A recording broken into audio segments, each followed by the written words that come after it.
Everyone keeps telling you England cruise past DR Congo tonight. Every pundit, every probability model, every highlight reel is pointed the same direction. They are wrong about how this ends. Stay with me. By the end of this, you will see exactly why everyone else has this completely wrong. Here is what nobody in that consensus is telling you. Ghana played England in this exact tournament and finished with 0 goals against. 0. The same 5-3-2 low block that DR Congo run tonight is the blueprint that already broke England's attack once in these past 3 weeks.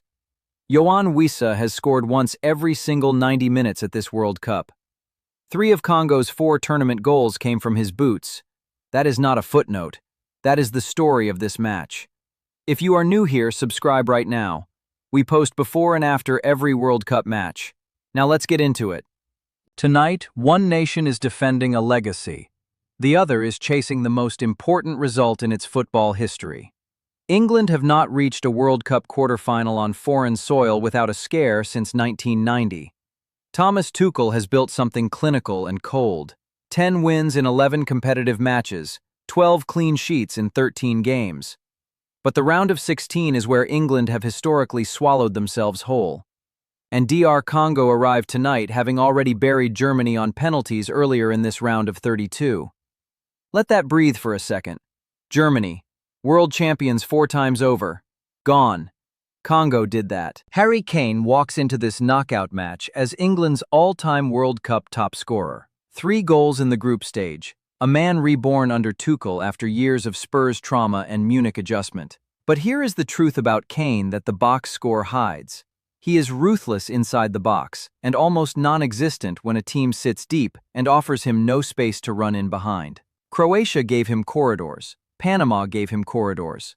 DR Congo will give him a wall. 5 defenders, 3 disciplined midfielders, and Chancel Mbemba, a man with over 100 international caps, reading every diagonal run before Kane has taken his first step. Tuchel's answer to deep blocks has been set pieces and Saka's creativity. Tonight, that answer needs to be correct, because if England are still level at the hour mark, the psychology of this match shifts completely. Wait, actually, hold on. Before I show you the DRC tactical problem, you need to see the number ESPN has not put on their screen tonight. England have scored from set pieces in 6 of their last 9 competitive matches under Tuchel. 6 of 9. And Declan Rice, fit, fully recovered, back in that double pivot, is the best set-piece delivery weapon England have had in a generation. DR Congo have conceded twice from dead ball situations in this tournament already. That is not a coincidence. That is a structural vulnerability Tuchel has already identified. Keep that number, 6 of 9,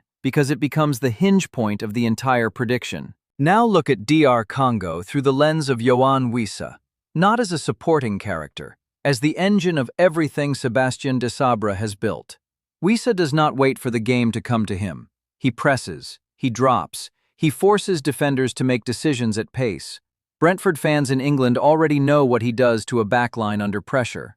Tonight, he runs directly at Ezri Konsa and Mark Guehi, 2 solid defenders who have never faced him in a knockout match with this much riding on every touch. Desabre sets his team in a 5-3-2 that absorbs pressure for 60 minutes and then attacks the transition with pace and belief.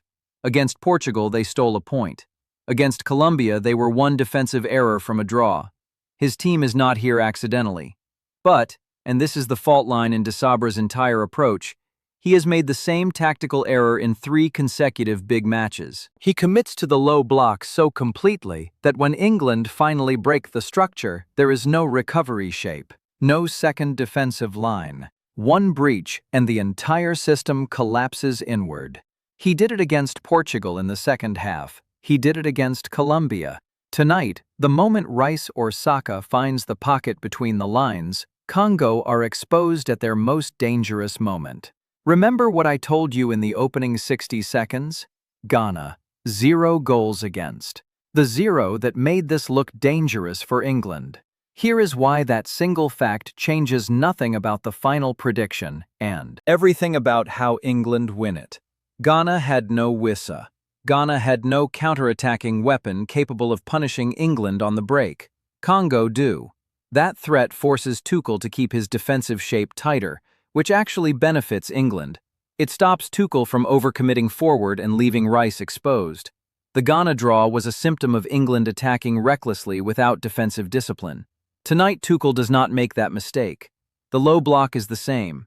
The opponent is not. Now we go to the battlefield that decides this match. Bukayo Saka against Aaron Wan-Bissaka. Think about what that matchup means. Wan-Bissaka spent years at Manchester United being praised for one thing: his one-on-one defensive ability. He is elite in a straight foot race. He reads the first touch. But Saka does not beat defenders with pace. He beats them with the half-second of hesitation he creates with his body shape before he moves. Wan-Bissaka's entire defensive identity is built on reacting to pace. Saka gives him nothing to react to until it is already too late. In England's 2 winning group games, Saka created more chances than any other player on the pitch. If that right channel opens tonight, and it will, the first England goal comes from there. Here is how this ends. Tuchel sets up patient and disciplined. Rice controls tempo from deep, protecting the backline, recycling possession until Congo's defensive structure starts to breathe unevenly. Saka probes Wan-Bissaka relentlessly for the first 30 minutes, not to score, but to drag Congo's defensive shape rightward and open the left channel for Rashford. England do not force it, they wait. Then, a set piece. A Rice delivery from 25 yards, rehearsed on the training ground 100 times, finds Kane at the near post or Konsa arriving late. England go 1-up before halftime. Congo must now abandon the low block. Desabre pushes Wissa higher. The game opens. England hit the transition exactly the way Tuchel has drilled, and Bellingham, who has been quiet and purposeful for 60 minutes, finds the space he has been waiting for all night. England 2. Congo pull one back through Wissa because they always find a way to make it uncomfortable. But England hold.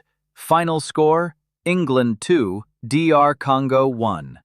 Tuchel's side reached the quarter-final. Wissa leaves this tournament having scored in the knockout round of a World Cup. That alone is historic for Congo football. Drop your prediction in the comments right now. England or DR Congo? Let's see who Titan Sports audience believes in tonight. And subscribe and hit the bell. Our post-match breakdown drops within 2 hours of the final whistle. You will want to be here for that. See you then.